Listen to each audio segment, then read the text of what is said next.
Solo el tipo de certeza que deriva de la sinergia entre matemática y método empírico puede considerarse científica. Todo lo que pretenda ser ciencia ha de atenerse a este criterio. También las ciencias humanas, como la historia, la psicología, la sociología y la filosofía, han tratado de aproximarse a este canon de valor científico. Además, es importante para nuestras reflexiones constatar que este método, en cuanto tal, excluye el problema de Dios, presentándolo como un problema acientífico o precientífico. Pero de este modo nos encontramos ante una reducción del ámbito de la ciencia y de la razón que es preciso poner en discusión. Esto es de un fragmento del discurso en la Universidad de Ratisbona de Benedicto XVI. Bienvenidos a un nuevo capítulo del Club Dalroy. Aquí estamos el capitán Dalroy, Santiago Ubel, el hijo, ¿cómo se dice? Bastardo de Kierkegaard, sí, efectivamente. Nada de bastardo porque no tuvo hijos, pero bueno. Por eso no tuvo ninguno, entonces eres tú el único, ¿no? Es el único hijo, el primogénito de Kierkegaard. Y un servidor, David García. Y hoy tenemos aquí un invitado muy especial que además llevamos meses hablando para poder encontrarnos aquí, que es Enrique Solano Márquez. Él es físico, bueno, de formación me decías que eres matemático, eso pero que llevas toda la vida trabajando en astrofísica, eso ¿verdad? Uh-huh. Y además eres el presidente de la División Española de Científicos Católicos, ¿no? ¿Desde hace cuánto? Desde hace 2 años, desde septiembre del 22. Que fue desde su fundación. Desde que se creó efectivamente la sección española de la sociedad, eso es. Y cuéntanos, Enrique, ¿en qué trabajas? ¿A qué te dedicas? Bueno, pues como tú has dicho, yo soy astrofísico. Sí que es verdad que estudié mi licenciatura y mi doctorado en matemáticas en la Complutense hace ya unos cuantos años, en el año 94 fue cuando terminé el doctorado. Pero desde principios de mi carrera profesional me dirigí al campo de la astrofísica, ya en lo que es la parte de la preparación de mi tesis fue... Desde mi tesis y prácticamente hasta ahora todo el tiempo he venido trabajando en el campus que la Agencia Espacial Europea tiene en Villanueva de la Cañada, muy cerquita de aquí. Y bueno, pues ahí es donde he realizado prácticamente toda mi carrera profesional, dedicado, como decía, al mundo de la astrofísica. Y en concreto, ¿qué es lo que haces? Cuéntanos. A ver si nos enteramos, Santi y yo. Bueno, a lo largo de mi trayectoria he ido saltando de un tema a otro. Empecé a hacer mi tesis en un tipo de estrellas que se llaman estrellas variables. Son estrellas que por diferentes motivos cambian de brillo. Y eso es importante porque te da información de cómo son por dentro esas estrellas, la física de esas estrellas, ¿no? Luego a partir de ahí pues me fui moviendo siempre en el mundo de las estrellas. Digamos, los astrofísicos pueden dedicarse bien cosmólogos, que son los que estudian el origen del universo, los extragalácticos, que son los que estudian las galaxias, las grandes estructuras del universo. Luego tenemos gente que se dedica al sistema solar, planetas, cometas, asteroides, heliofísica, el Sol, y luego estamos los que nos dedicamos a estrellas. Estrellas hay muchas, hay grandes, pequeñas, de muy diversos tipos. Pues yo normalmente, poco a poco, me fui especializando en estrellas, sobre todo en estrellas de baja masa, más pequeñitas que el Sol. Y bueno, pues y en paralelo a eso, sí que me he dedicado mucho al tema de la gestión de la información astronómica. En astronomía es que hay un montón de datos, hay terabytes y terabytes de datos. Y eso está bien. Es una oportunidad, pero también representa un problema, porque hasta hace relativamente poco tiempo no se contaba con las herramientas necesarias para poder extraer conocimiento de toda esa cantidad, de esa ingente cantidad de información. Y eso era un problema, porque tú tienes una infraestructura muy buenas que generan un montón de datos que cuestan a la sociedad un montón de dinero y tú no las estás aprovechando, no le estás sacando el rendimiento que tienes que sacar, ¿no? Entonces, digamos que en ese contexto, a nivel internacional, se desarrolló un proyecto que se llama Observatorio Virtual y pues desde 2004, de hecho aceleramos el 20º aniversario del proyecto en España, nosotros nos encargamos de coordinar este tema, el de observatorio virtual a nivel nacional. ¿En qué consiste esto? Pues básicamente tiene como 2 grandes ramas. Por un lado, el que cualquier persona, no solamente un astrofísico, cualquier persona pueda tener respuesta a una pregunta simple como: este es mi objeto preferido, dame toda la información que existan en todos los archivos astronómicos, en toda la base de datos de todos los centros de datos del mundo. Que es una pregunta muy, muy digna. O sea, uno quiere tener la respuesta a eso, pero es complicado dar, porque, bueno, digamos que los centros de datos en astronomía se fueron desarrollados de manera independiente y poner todos ellos en común, pues bueno, supone un esfuerzo que es un poco la base de esta iniciativa que se llama Observatorio Virtual. Claro. Entonces, una vez tenemos todos esos datos, es decir, yo he sido capaz de poner con una sola consulta, ser capaz de acceder a todos los archivos de datos y acceder a toda la información que me interesa. Ahora está el segundo problema. Si es un montón de información, ¿cómo trabajo yo con esa información? Claro. Cuando tengo, imagina, por hacer un ejemplo fácil, las galaxias pueden tener distintas maneras. Pueden ser elípticas, pueden ser espirales, pueden tener una barra. Bueno, pueden ser de distintas maneras.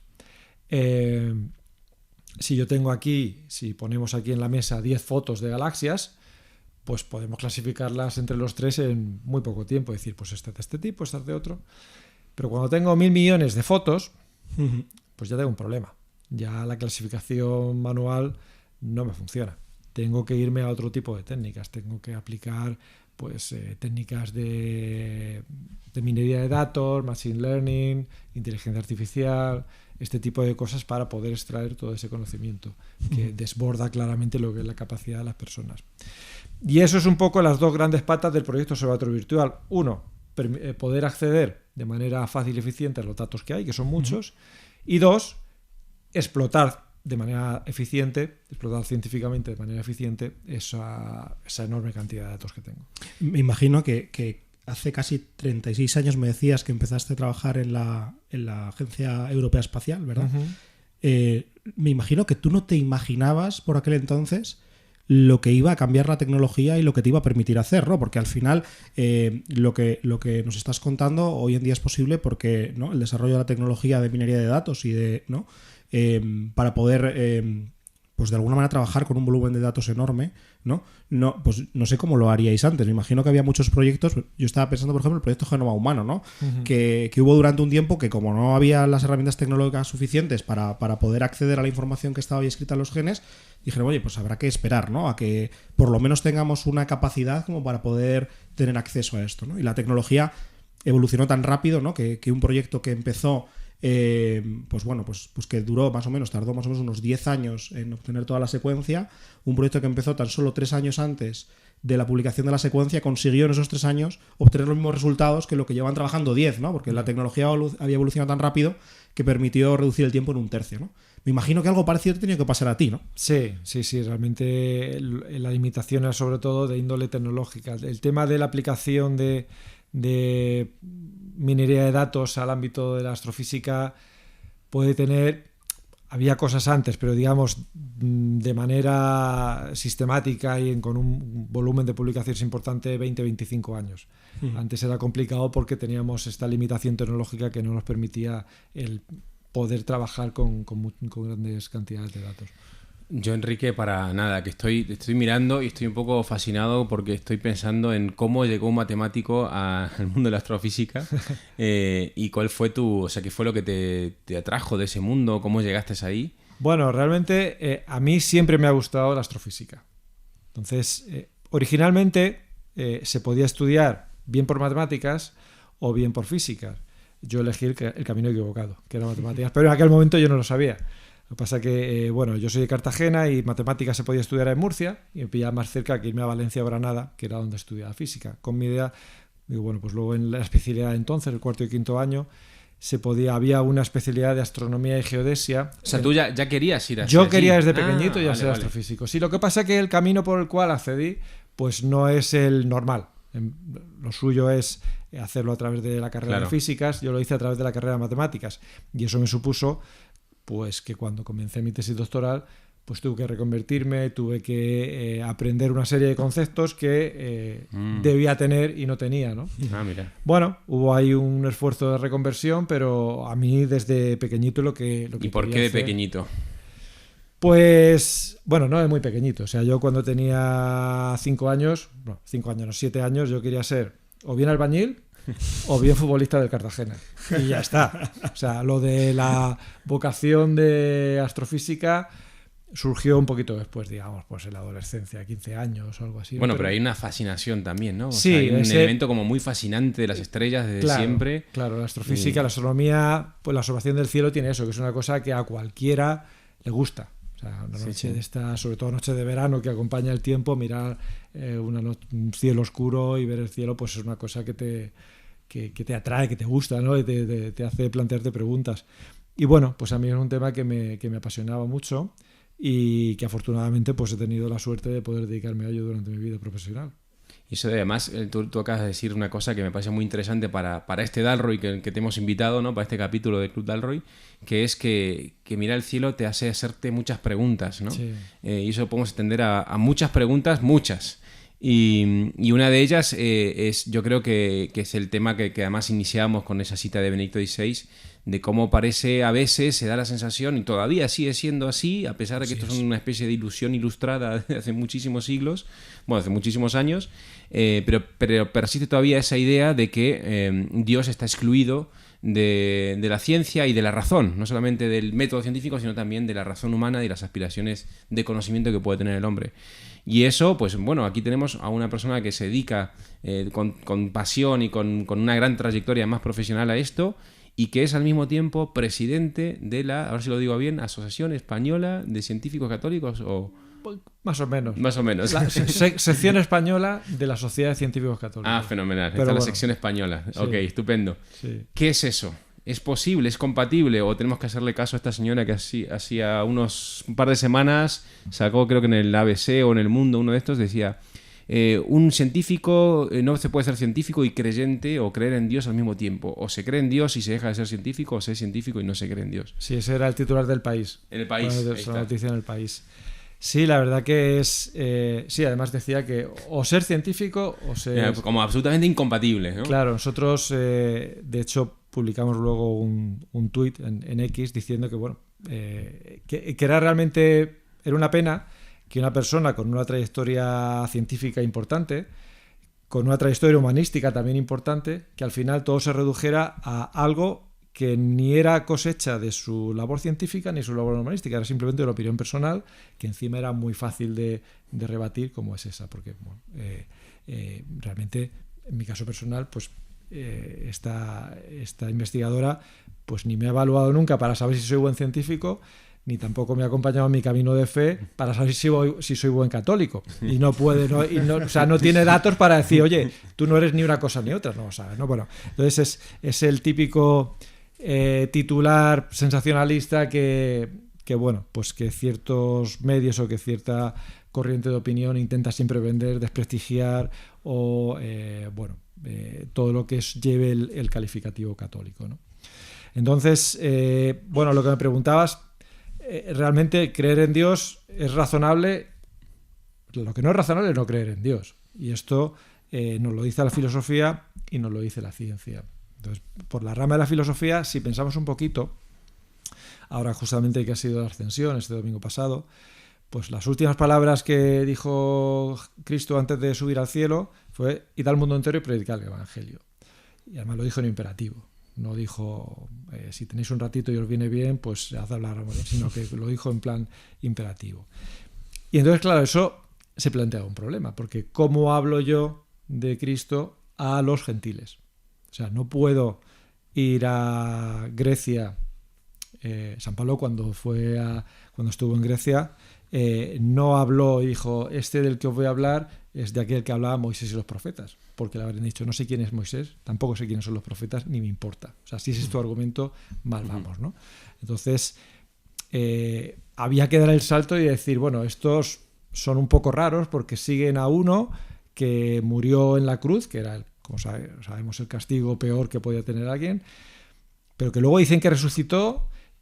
Pero es que son más raros todavía porque son como medio antropófagos y comen su cuerpo, dicen que comen su cuerpo y ven su sangre, ¿no? Entonces, con esos argumentos, pues poco lejos hubieran podido ir. Entonces, de hecho, el esfuerzo de los primeros padres, toda la patrística, es intentar aunar la filosofía griega con las creencias cristianas y ver que esa unión era razonable, que realmente creer en Dios es razonable. Y bueno, a lo largo podemos encontrar numerosos casos a lo largo de la historia de filosofía, pues el argumento ontológico de San Anselmo, las 5 vidas de Santo Tomás, por decir algunos, donde se ha hecho ese esfuerzo para llegar a la conclusión de que es mucho más razonable creer en Dios que no creer en Dios. Sí, yo estaba pensando en un libro que leí hace ya un tiempo, ¿no? De uno de los padres del ateísmo contemporáneo, de los más influyentes en nuestra época, que es Anthony Flew, que su último libro, el último libro que escribió, se titula Dios existe, o sea, además con una rotundidad tal, ¿no?, que hizo pensar a sus colegas ateos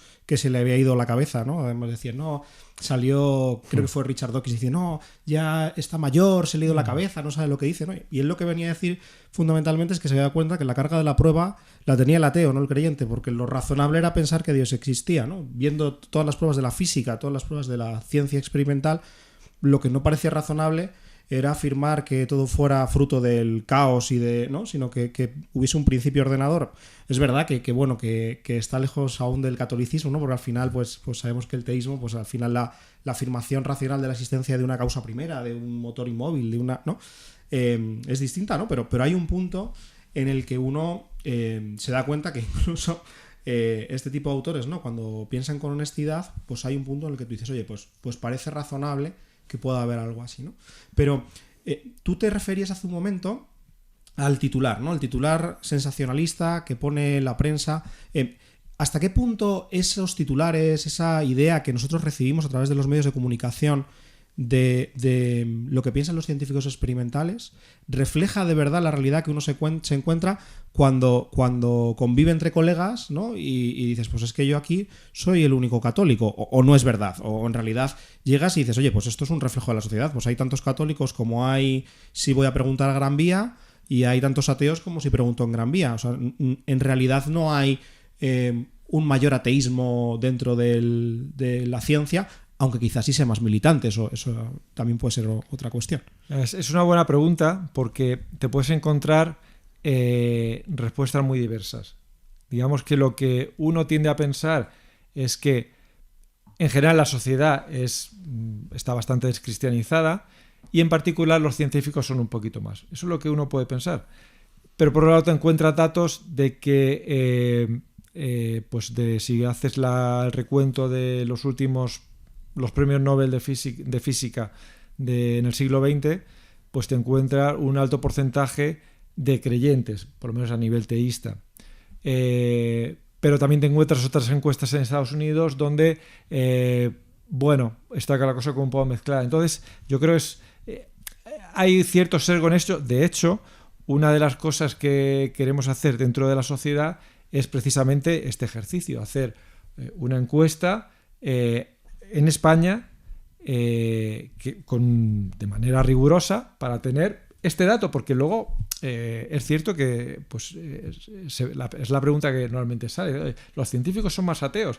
Digo, pues no te sabría decir. O sea, a nivel del entorno donde yo me muevo hay un porcentaje alto, sí que hay científicos que son creyentes, pero no sabría compararte. Si tú me preguntas, ¿y hay más que en la sociedad? ¿Hay más que, por ejemplo, en medicina o en cualquier, pues no sé, en carpintería o cualquier otro? No sabría decirte. Entonces, es uno de los ejercicios que queremos, que sí que hay. O sea, son la mayoría, porque yo creo que ahora en cualquier gremio o profesión, pues la mayoría, digamos, o bien son ateos o bien simplemente es que no se han planteado el concepto, la idea de Dios, o nadie le ha hablado de Dios. Que también claro. Puede ser.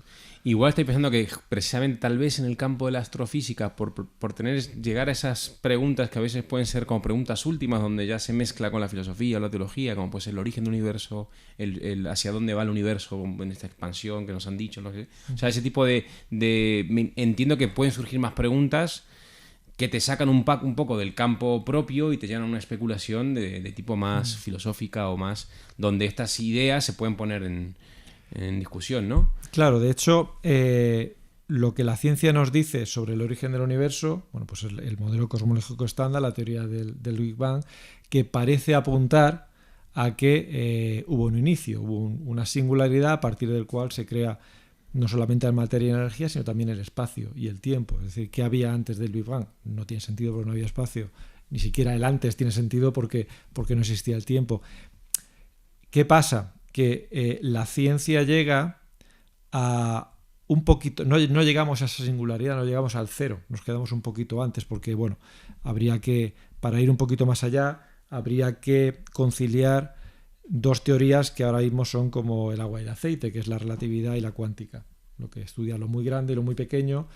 Ahí se tendrían que unificar y a eso la ciencia, la física no ha llegado, con lo cual es como yo veo que sí que todo apunta a que tiene un origen, la ciencia da ese indicio, pero tampoco lo podemos asegurar al 100%, ¿no? Porque a partir de ahí, bueno, podemos encontrar una física muy rara y a ese clavo ardiendo se agarra pues aquellos corrientes de científicos que no les gusta la idea de un origen, porque un origen es el argumento Kalam, un origen me lleva a pensar en una creación, en un instante inicial, y eso me lleva a un creador. Entonces, bueno, plantean diferentes escenarios posibles de lo que pueda pasar en esos primerísimos instantes del universo. Pero volvemos a lo de antes. O sea, el esfuerzo y el retorcer un poco la realidad lo tiene que hacer el ateo, porque los indicios, la ciencia no va a probar nunca, porque el concepto de Dios es un concepto que trasciende la ciencia. Yo no puedo pesar, medir o cuantificar a Dios. Se sale del método. Se sale del método, efectivamente.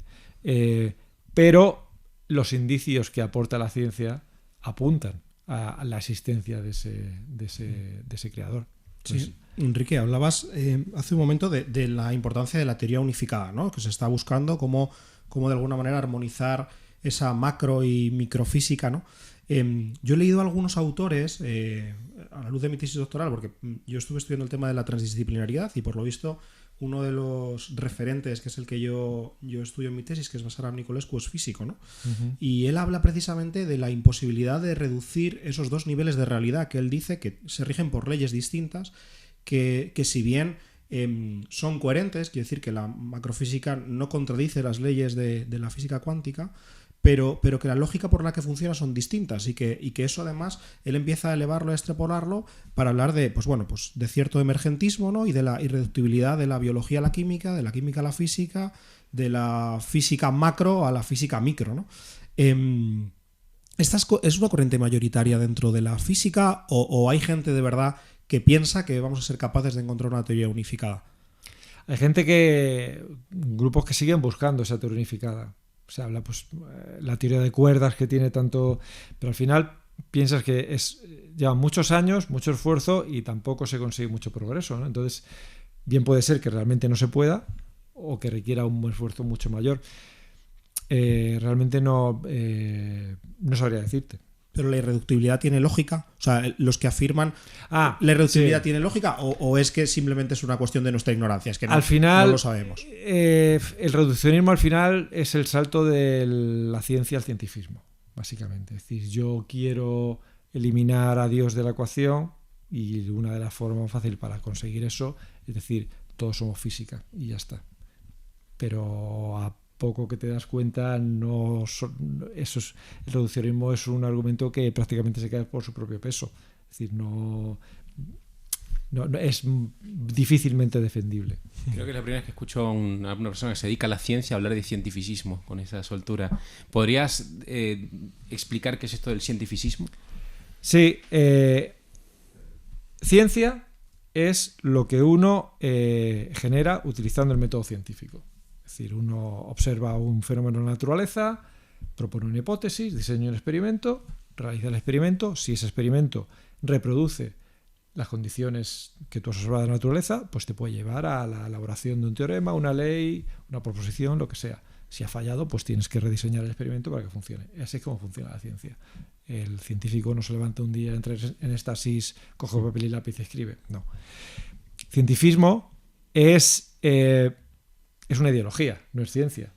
Es decir, es cuando yo digo, por ejemplo, que lo que la ciencia puede explicar, solamente existe lo que la ciencia puede explicar. Si la ciencia no puede explicarlo, pues directamente no existe.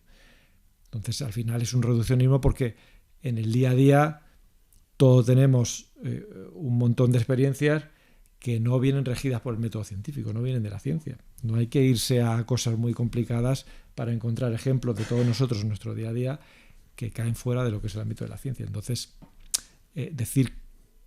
reducirnos a que todo lo que la ciencia no pueda explicar o no se adapte al método científico, simplemente no existe, pues es ir prácticamente en contra de las cosas que sentimos, vemos y nos pasan cada día a todos. Y que es una petición de principio en la que uno tiene que creer, quiero decir, o sea, que tú me digas solo existe aquello o solo es verdad aquello, ¿no? O solo puedo conocer con verdad, por ser más honesto, ¿no? Aquello que la ciencia experimental ilumina, yo me lo tengo que creer. Quiero decir, porque esa afirmación no me la puedes demostrar desde las ciencias experimentales. Por lo tanto, o utilizas un método distinto para demostrármela y por lo tanto niegas esa afirmación, o me dices créetelo. Entonces, el salto de fe que tengo que hacer para creerme que es el único método posible de conocimiento, cuando mi experiencia va a afirmarme todo lo contrario, o sea, tiene que tener más fe alguien que cree en la ciencia desde ese punto de vista, entendamos, ¿no? Porque creer en la ciencia, en las capacidades posibles de la ciencia está muy bien, ¿no? Uh-huh. Y confiar en que la ciencia, ¿no? Eso está fenomenal. Pero confiar que en la ciencia te va a dar una respuesta al sentido de tu vida, pues tienes que tener más fe para creer en eso que para creer en Dios. Claro. Vamos, por lo menos así eso me parece a mí. Y yo cuando estoy con mis alumnos, yo doy clase en biomedicina, en biotecnología, y cuando me encuentro a veces estas proposiciones, ¿no? Pues yo es que lo que creo es en la ciencia. Entonces le pregunto, ¿pero en qué ciencia crees tú? O sea, cuéntame qué es lo que crees exactamente de la ciencia. Digo, porque yo creo a algunos científicos y a otros los creo menos, porque me parece que las cosas que sostienen, pues con los datos en la mano y con las evidencias en la mano, desde el método científico son menos sólidos, porque luego hay una especie también de visión monolítica de las ciencias experimentales, como si hubiese un montón de paradigmas ya establecidos y que no hay discusión al respecto, que a mí me parece que es lo contrario a lo que yo he visto que es la ciencia, que tiene un funcionamiento mucho más orgánico, mucho más dinámico, donde las cosas se vuelven a replantear cuando no coinciden los datos con las hipótesis de partida o con los planteamientos de partida. O sea, yo me he encontrado cosas que tú dices, ¿de dónde sale esa visión tan idealista de la ciencia, ¿no? Que tienen, por ejemplo, a veces mis alumnos en primero de biotecnología, de biomedicina, que dices, pero esa visión de la ciencia yo no me la he encontrado. Y yo hablo con mis colegas de experimentales que se dedican a investigar de verdad, no como yo, que leo cosas y luego escribo lo que me parece, ¿no? Que, perdón, esto es una broma. Pero se dedican a la investigación experimental en laboratorio. Y son mucho más prudentes, mucho más sensatos, matizan mucho más, saben cuál es el límite de su disciplina, hasta dónde pueden llegar, hasta dónde pueden decir.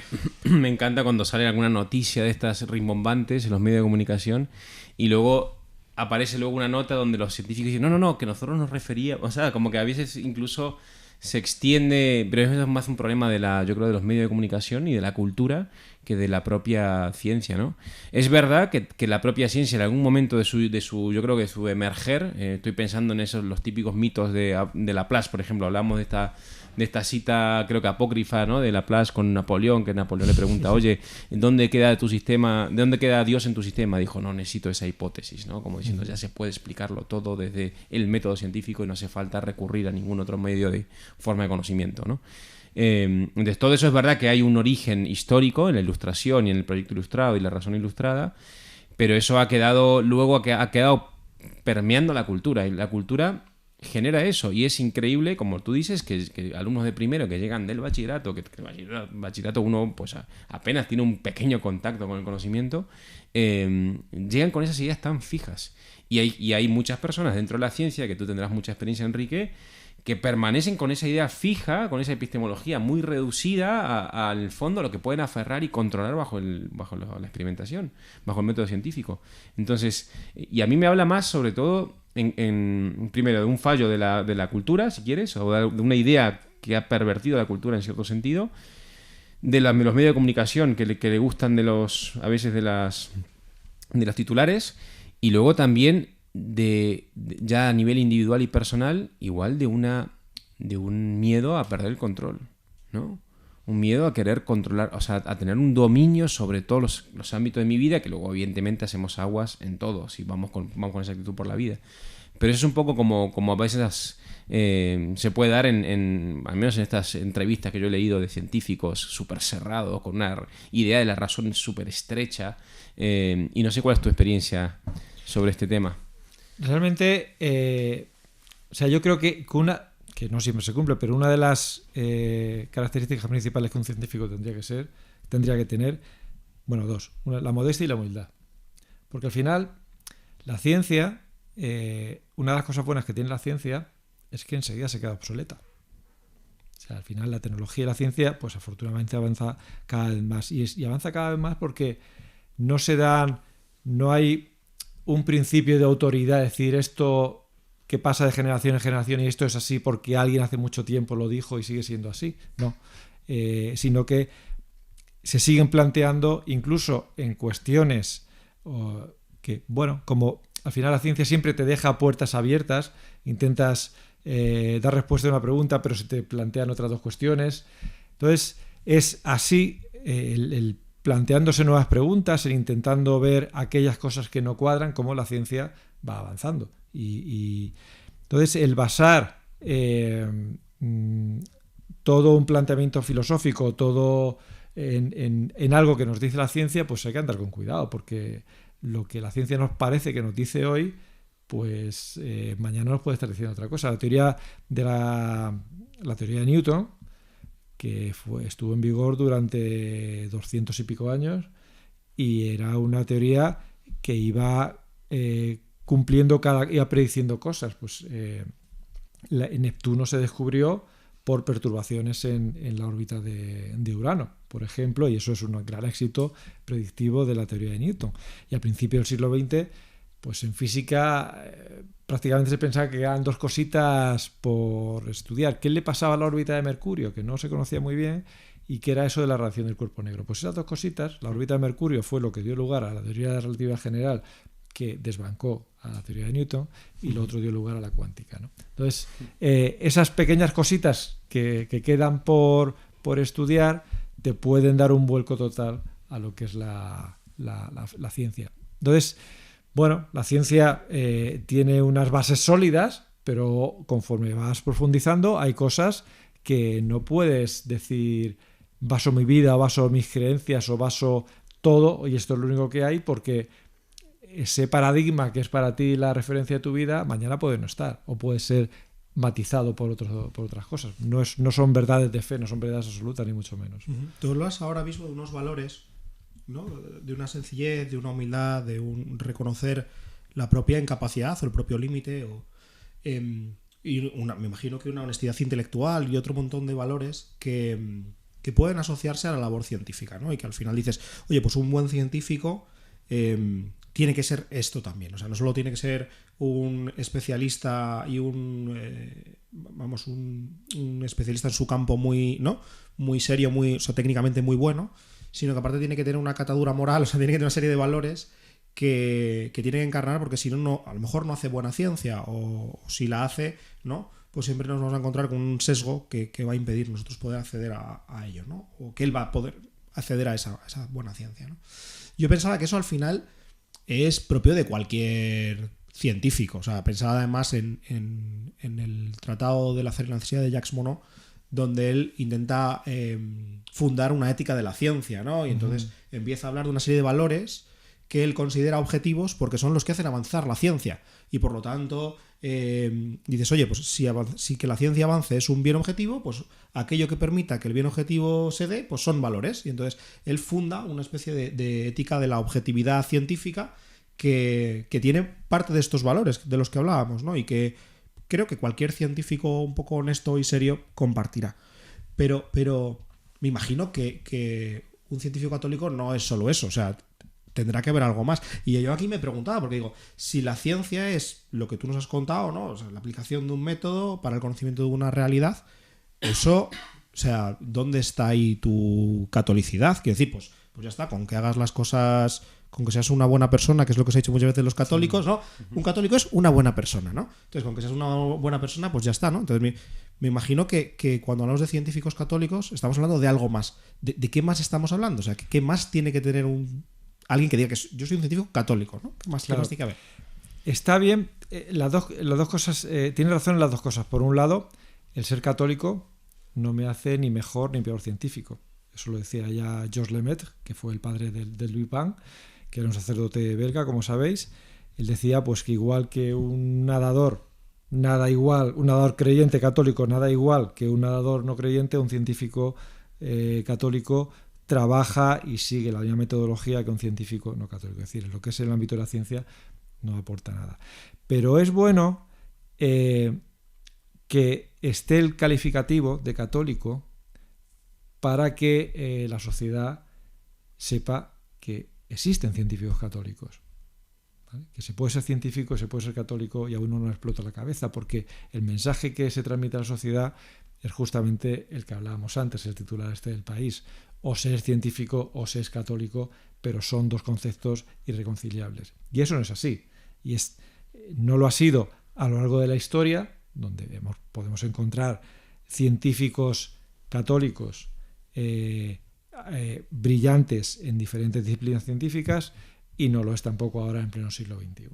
¿Vale? Entonces yo creo que es bueno, es cierto que el ser católico no te hace mejor ni peor científico, no te aporta nada a tu ciencia del día a día, pero es bueno transmitir el mensaje de que no son dos campos que están en conflicto. No hay en la carrera, en la trayectoria profesional de un científico, en ningún momento nadie se encuentra en una encrucijada que le diga tengo que ser científico o tengo que ser católico. Eso no pasa. Lo que pasa es en ocasiones lo contrario, que una persona, un científico que no se haya planteado la idea de Dios o que sea agnóstico, a través de la ciencia, a través de ver pues el orden que existe, la complejidad del mundo, la complejidad de la realidad, pues se empiece a plantear cosas y llegue a conclusiones, pues como lo decía el premio Nobel de Física Anton Zeilinger del año 2022, dice la naturaleza nos muestra cosas tan maravillosas que he decidido creer. Es decir, que realmente la ciencia no es algo que te obligue, porque entonces estaremos perdiendo el regalo más grande que nos ha hecho Dios, que es nuestra libertad, pero sí que es un camino, nunca aleja, uno no se encuentra nada en ciencia que diga, bueno, es que con esto es imposible creer, y en muchas ocasiones acerca. Con lo cual, bueno, creo que es bueno que ese apellido de católico esté ahí para transmitir a la gente que, bueno, un científico católico existe y existen muchos. Qué bonito esto de este discurso del Nobel que acabas de comentar, ¿no? Porque al final también acercarse a la realidad con esa apertura de la razón también te puede sorprender, te puede enamorar y te puede despertar a la belleza de las cosas, que eso enciende el corazón y te pone el camino del bien que decía Platón, además, en el banquete, ¿no? Sí, además, fíjate, yo pensaba, perfecto. Lo que comentabas ahora de la razón abierta, y pensaba, bueno, pues a lo mejor una vía también de reflexión, ¿no? Porque aquí es una pregunta que tenemos abierta también en la universidad, ¿no? Pues porque tenemos carreras de ciencias y tenemos profesores de ciencias que son científicos y nos preguntamos también, oye, ¿hay un modo de mirar la ciencia que sea católico, ¿no? O sea, que esté abierto al diálogo con otras disciplinas, que esté abierto a las preguntas trascendentes, que esté abierto, o sea, ya solo cuestiones filosóficas, que no hace falta irnos a cuestiones de carácter teológico, ¿no? Pues cuestiones de carácter epistemológico, cuestiones de carácter antropológico, cuestiones de carácter ético, en el que se pueda dar una fundamentación filosófica. Es que muchas veces el ateísmo contemporáneo, y además el que proviene del cientificismo, es que tiene una desconfianza absoluta en la filosofía. O sea, entonces, si no tenemos ni tan siquiera el punto intermedio de diálogo con la fe o con la teología, que es la filosofía, ¿no? Que es un método de aproximación a la realidad distinto, entonces estamos vendidos, ¿no? Porque o sea, creo que el trabajo que comentas, Enrique, es muy valioso y muy importante para que la sociedad se dé cuenta de que no hay una relación directa y necesaria entre ser científico y ser ateo. Pero luego, como católico, yo me pregunto, vale, pero ¿y yo qué más puedo hacer, no? Y creo que esto es una pregunta que es preciosa y que a lo mejor está todavía muy abierta, ¿no? Y no hemos indagado suficiente, no hemos recorrido suficiente. Yo empiezo a ver que hay cuestiones, por ejemplo, relacionadas con la ética, que de repente empiezo a ver como de manera muy clara que hay científicos católicos que se posicionan, ¿no?, desde su catolicismo en cuestiones de carácter ético. Porque en esto no, en esto no, en esto no. Aquí hay que reconocer la dignidad de la... O sea, un montón de cosas, ¿no? Y yo pienso, oye, pues es un buen punto de partida, pero no sé si nos podemos quedar ahí, ¿no? Como católicos, ¿no? Entonces, Yo recuerdo, esto lo digo porque recuerdo en el congreso, en el último congreso que tuvimos aquí en la Universidad Francisco de Vitoria, que de la Sociedad de Científicos Católicos, que tú nos invitabas, además personalmente, a las personas de todas las disciplinas. Es decir, la Sociedad de Científicos Católicos no es solo para científicos experimentales, ¿no? También sois bienvenidos los filósofos, también sois bienvenidos los teólogos, también sois... ¿No es eso muy católico? O sea, no es una manera ya católica de decir, yo soy científico, pero soy científico así. O sea, soy científico en diálogo contigo, en diálogo contigo, en diálogo contigo. O sea, yo no soy un científico cerrado al diálogo con otras disciplinas. O sea, yo ya... Sí, una confianza en la razón y en la... Claro. Sí. Y que la realidad está bien hecha y que si yo me enfrento honestamente a la realidad, pues voy a encontrar una unidad que tiene que ver con que tú has sido creado por Dios, entonces nos acabaremos entendiendo, porque nos vamos a encontrar con la verdad, que la verdad es Él. Entonces, nos vamos a entender. O sea, no puedo desconfiar ni del que tengo al lado, ni del que tiene una disciplina distinta que la mía y se aproxima a la realidad desde un punto de vista distinto. Yo a mí cuando escuché tu invitación me conmovió, porque claro, yo pensaba, ¿qué pinto yo en un congreso si yo ya no me dedico a la biología, si yo me dedico a las humanidades? Y además, tampoco que sea filósofo, porque soy una especie de híbrido ahí, me dedico a la bioética, ¿no? Y claro, a mí me conmovió esto, ¿no? Y me ilusionó ver a muchos científicos experimentales escuchando a teólogos, a filósofos, hablar de sus cosas.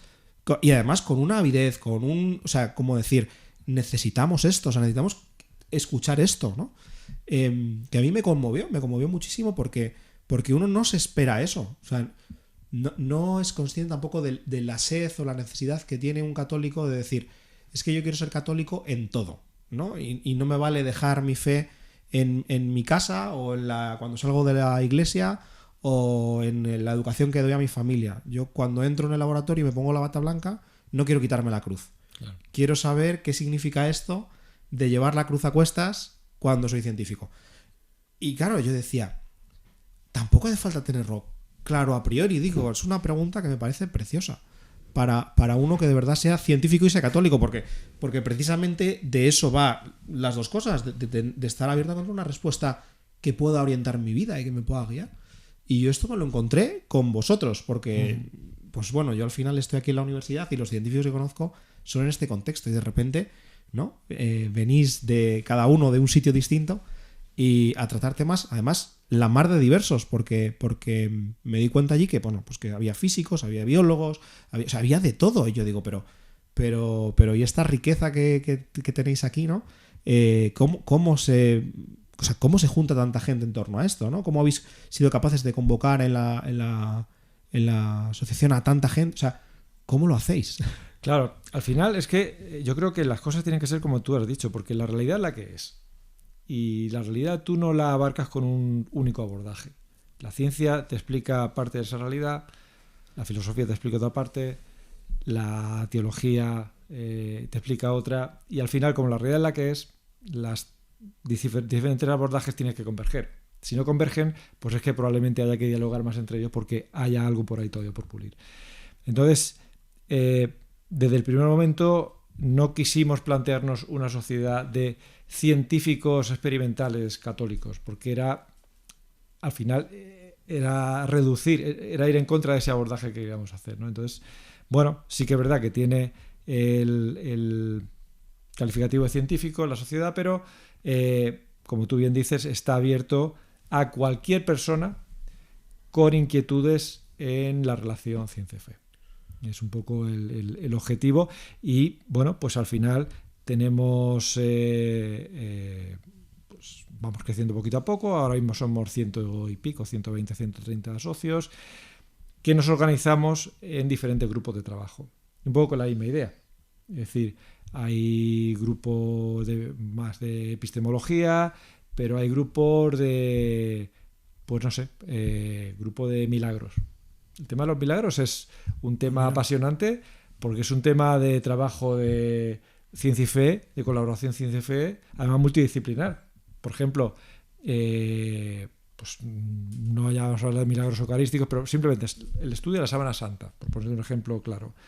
Ahí pueden participar desde botánicos a biólogos a químicos, es decir, muchas disciplinas de la parte científica, y luego cómo confrontar eso que te dice la ciencia con aquello que te dice la tradición cristiana, ¿no? Entonces, por eso te decía que si nos hubiéramos limitado desde el principio, solamente a un tipo muy específico de científicos, pues estaríamos perdiendo toda esta transdisciplinaridad que queremos.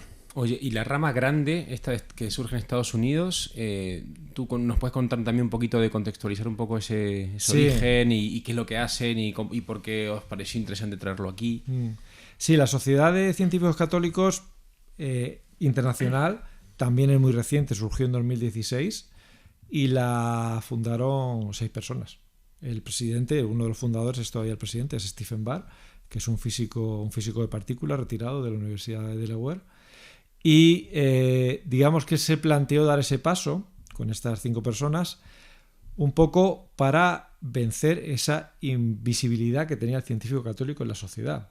Él había pasado, él cuenta que cuando era joven, de postdoc, pues pensaba que no había ningún otro científico católico en el departamento, porque era algo que no... y a eso a mí me ha pasado también, de encontrar 3 meses después que lo mismo la persona que está 3 despachos más para allá y decir, anda, tú también eres católico, y ahora me entero, ¿no? Entonces, esa invisibilidad por miedo al que dirán, por miedo a...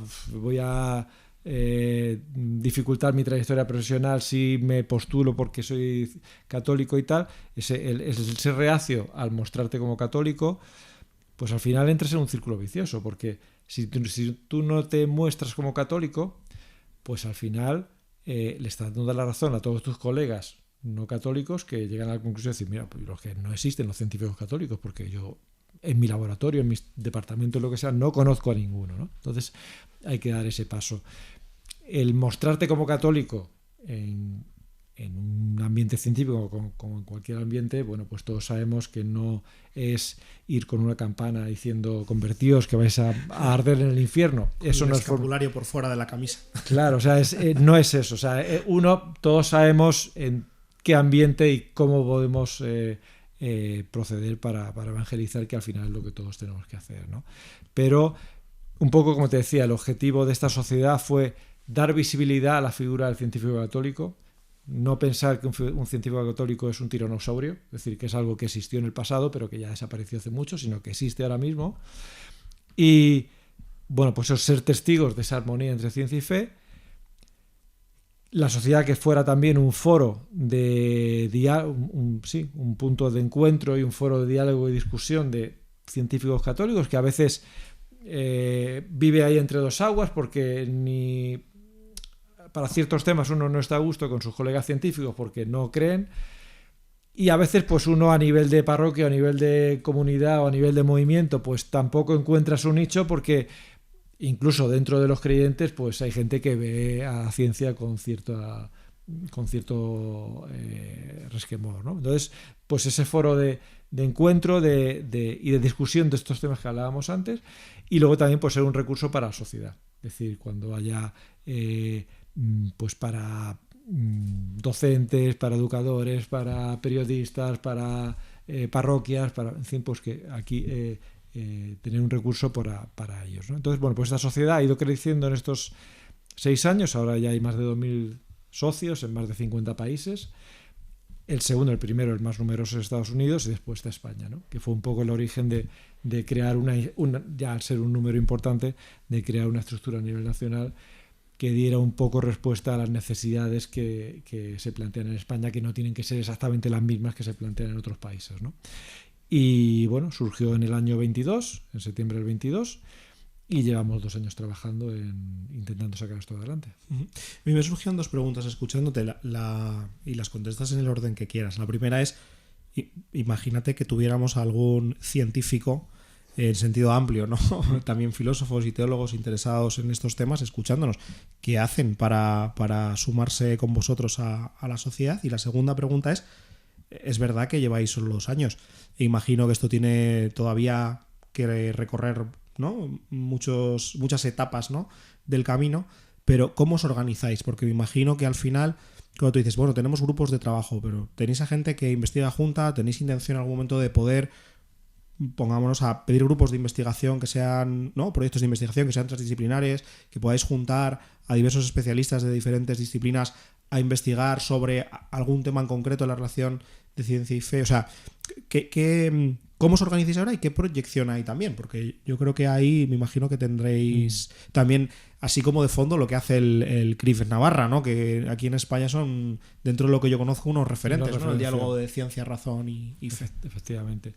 Bueno, en relación a la primera pregunta, si hay algún oyente interesado cómo me puedo acercar a la sociedad, pues es muy fácil, porque nuestra web es científicoscatólicos.com, científicos católicos todo junto, y ahí uno entra en esa página y verá un apartado que dice ¿cómo me puedo hacer socio? Entonces pues entra ahí y tiene toda la información para hacerse socio. Y como digo, la sociedad está abierta. Muchas veces, insisto en esto porque muchas veces me he encontrado gente que le tira para atrás lo de científico. No, yo es que no soy científico pata negra, ¿no? Entonces lo mismo no pego aquí. No, todo lo contrario. La sociedad está abierta a cualquier persona con inquietudes en el tema de la relación ciencia y fe, ¿no? ¿Cuál es la proyección de la sociedad?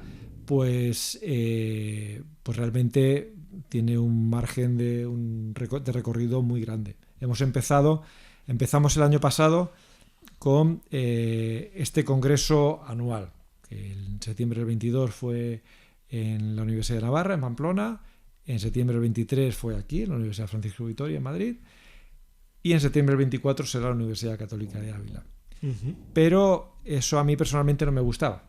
Ser una sociedad donde realmente mi actividad se reduce a 3 días, que pueden ser muy interesantes y muy fructíferos, pero son 3 días. Eso no funciona así la cosa. Entonces fue por eso por lo que este año hemos intentado crear esta estructura de grupos de trabajo. Es decir, vamos a proponer temas y socios interesados en esos temas, pues vamos a trabajar en ellos. Entonces, pues te hablaba antes del grupo de Milagros, pues es un grupo muy, muy multidisciplinar. También organizamos unas jornadas cuando el Papa Francisco sacó Laudato Si. Bueno, pues toda la referencia sobre el cambio climático, que es un tema, digamos, que tiene cierta controversia y que se puede abordar incluso desde la ciencia, pues hay cosas que apuntan en un determinado sentido, otras que apuntan en otro determinado sentido. Incluso si la ciencia finalmente confirma, como parece ser que es así, que bueno, que hay cierto cambio de temperatura, tampoco está claro.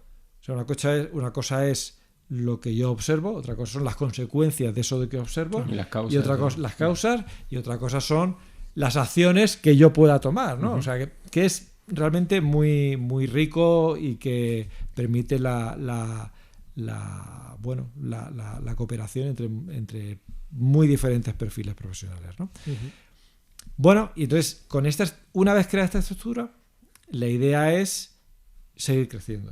Es decir, si somos científicos, pues al final uno no se junta un día y habla entre sí, sino que puede ir un poquito más allá y proponer realizar un trabajo serio, que tenga una publicación en una revista con determinado prestigio, que pueda proponer incluso, puesto que nosotros tenemos convenios, en particular con esta universidad, con esta casa, la Francisco de Vitoria, que en algún momento se puedan proponer trabajo fin de grado, trabajo fin de máster, incluso una tesis doctoral en estos temas. Es decir, hacer el tipo de investigación que un científico hace, pero en estos temas. ¿Qué pasa? Pues, digamos, esos son los objetivos, pero estamos un poco limitados en recursos, porque prácticamente todos, digamos, tenemos nuestra vida profesional y a esto dedicamos el tiempo que podemos, ¿no? Entonces, eso es el principal cuello de botella para que realmente se desarrollen más proyectos de los que podemos desarrollar, pero en principio la idea es esa: crear una estructura, agrupar a la gente por temáticas con intereses similares y a partir de ahí crecer en el mundo de la ciencia, pues publicando, dirigiendo trabajos, supervisando estudios, etcétera, etcétera. Interesantísimo. Muy la interesante. verdad. Sí. Así es. Y con mucha vida de futuro, enorme, con mucha potencia. Sí, potencial sí, sí, enorme. totalmente. Oye, me ha encantado, Enrique, hablar este ratito contigo. Solemos terminar con algunas recomendaciones, que pueden ser de... Bueno, yo recomendaría entrar a la página de Lo Primero Principal y Primero. apoyar y de verdad que cualquiera que tenga interés que nos escuche en tanto la ciencia, en la relación ciencia-fe, como en su propia trayectoria científica y tal, creo que esto es una oportunidad de hacer una comunidad rica, fuerte, de razón abierta, muy en la línea con la dirección que ha tenido el magisterio de la Iglesia en los últimos tiempos, y me parece precioso además. Pero bueno, aparte recomendamos alguna película, algún libro, algún ensayo para tratar alguno de los temas que hayan podido salir aquí, que te parezcan interesantes. No sé si quieres recomendarnos algo. Yo recomendaría, libros relacionados con ciencia y fe. Pues hay dos que salieron el otoño del año pasado. Uno es publicado por dos autores franceses, Dios, la ciencia y las pruebas. Otro está publicado por José Carlos González Hurtado, que es el presidente de EWTN, del canal en España, que es Nuevas evidencias científicas sobre la existencia de Dios o algo así. Sin estar al 100% de acuerdo con todos los libros, pero son libros muy interesantes para aquellas personas que quieran iniciar este camino de conocer más sobre la relación entre ciencia y fe. Porque son libros muy accesibles. Realmente son un tanto eclécticos en el sentido que tienes un montón de datos, pero digamos que te dan argumentos muy buenos para defender tu postura de la compatibilidad entre ciencia y fe. Por un tercer libro, ya si uno quiere avanzar un poquito más, yo quizás hablaría de uno en el que colaboré, o sea, La ciencia contra Dios, que lo editó la Universidad de San Pablo CEU, y básicamente pues trata pues los principales temas que siempre salen en la relación ciencia y fe, y que si uno quiere profundizar, pues también recomendaría este tercer libro. Pues Santi, ¿qué tienes tú? yo voy a bajar un poco el listón, el nivel, y voy a recomendar una novela y una película. La novela es Guía del autoestopista galáctico, de Douglas Adams, que es una novela muy cómica, pero me parece muy interesante porque ridiculiza a veces alguna de estas pretensiones del uso de la razón estrecha que hemos heredado de la Ilustración. Sobre todo hay una cosa divertidísima que es unos extraterrestres que desarrollan una inteligencia artificial, una gran computadora que va a resolver el problema del sentido de la vida. Y entonces tarda creo que 800 millones de años en procesar toda la información, y cuando tiene una respuesta, la respuesta es 36, ¿no? Es una cosa así. Entonces es una cosa divertidísima. A mí me divirtió mucho esta novela, la recomiendo. Y luego la película, que es verdad que la he visto hace bastantes años y por ahí me arrepentiría de hacerlo si la vuelvo a ver, pero yo creo que me quedé bien satisfecho, me gustó, que es Contact, que es una película donde también surge la polémica, la discusión entre ciencia y fe, y aunque sea simplemente como para despertar una curiosidad sobre este tema y sobre las aristas que tiene, la complejidad del problema, pues me parece que es una película interesante y además divertida de ver, con una trama fácil y tal. Así que nada, eso es mi recomendación, David. Nada, yo la última voy a recomendar un libro que va muy de la mano de lo que hablábamos, ¿no? También de la visibilización de la postura que tienen los científicos ante la existencia de Dios, ¿no? Ya sea de manera afirmativa o negativa, ¿no? Pues lo que han dicho, lo que han escrito, lo que nos han dejado, ¿no? Yo recuerdo un libro que leí hace unos años de Antonio Fernández Rañada, que se llama Los científicos y Dios, que es un libro precisamente pues que lo que hace es analizar las posturas, ¿no? de distintos científicos, pues de Einstein, de Planck, de Maxwell, Darwin, Faraday, pues de distintos científicos, pues que han dicho al respecto, ¿no? Desde los estudios de sus disciplinas, ¿no? Pues a partir de ahí, pues todos han tenido un lugar para Dios, han tenido una reflexión al respecto sobre la existencia o no existencia de Dios. Y yo recuerdo este libro que me ayudó mucho también a ver estos planteamientos, a analizarlos. Además, es un libro que recuerdo bastante sencillo y accesible. Entonces, pues esta es mi recomendación. Pues nada, con esto vamos a cerrar el capítulo de hoy. Muchísimas gracias, Enrique. Yo creo que tenemos que echarle el lazo a este hombre y a la asociación para futuros episodios. Así que nada, muchas gracias por estar con nosotros. Un placer haber compartido este rato con vosotros. Un placer. Hasta pronto.